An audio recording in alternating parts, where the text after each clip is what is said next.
Commissioner Matiari Mohammad Yusuf Sheikh पारां हाला पुराणा जे शहरनि जा मसला ॿुधण लाइ गवर्नमेंट बॉयज़ हाई स्कूल में खुली कचहरी मुनक़िद कई वई।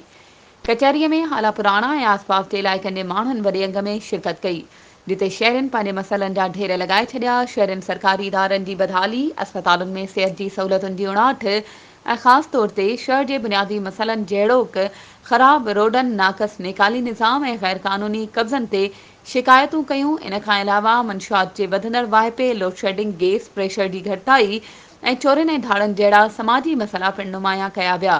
डिप्टी कमिश्नर मटियारी इन ॻाल्हि ते ज़ोर ॾिनो त मूंखे ख़बर आहे त मसइला मौजूदु आहिनि।